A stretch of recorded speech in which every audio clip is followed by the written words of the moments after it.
এক সময়ের কথা, ছোট্ট একটি গ্রামে কৃষ্ণ নামের এক কৃষক বাস করত।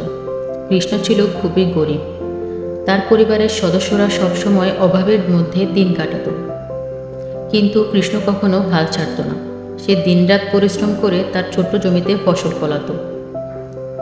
একবার খুব খরার সময় এলো। গ্রামের অন্যান্য কৃষকরা মনে করল যে ফসল উৎপাদন করা অসম্ভব হবে। তারা সবাই হতাশ হয়ে বসে রইল। কিন্তু কৃষ্ণ এই পরিস্থিতিতে ভেঙে পড়ল না। সে ভাবল, আমার পরিবারের খাবারের জন্য আমাকে কিছু একটা করতেই হবে। তাই কৃষ্ণ প্রতিদিন সকালে উঠে গভীরভাবে জমিতে কাজ করতে লাগল। সে তার জমিতে সেচের ব্যবস্থা করল, যত্ন সহকারে গাছের দেখাশোনা করল, আর নিজের সর্বস্ব দিয়ে পরিশ্রম করতে থাকল। গ্রামের লোকেরা তাকে দেখে বলতো, কৃষ্ণের পরিশ্রম বৃথা যাবে।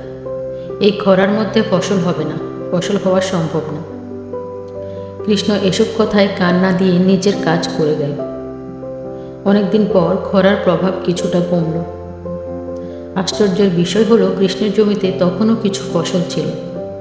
যদিও তা খুব বেশি ছিল না, তবে তার পরিবারের খাদ্যের চাহিদা মেটানোর জন্য যথেষ্ট ছিল। অন্য কৃষকদের জমিতে কিছুই হয়নি, কিন্তু কৃষ্ণের পরিশ্রমের ফলে তার জমিতে ফসল পাওয়া গেল।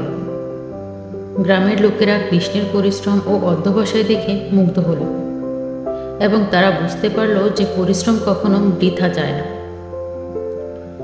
ভিউয়ার্স, এই গল্পটি প্রমাণ করে যে কঠোর পরিশ্রম আর অধ্যবসায় মানুষকে সফলতার পথে এগিয়ে নিয়ে যায়।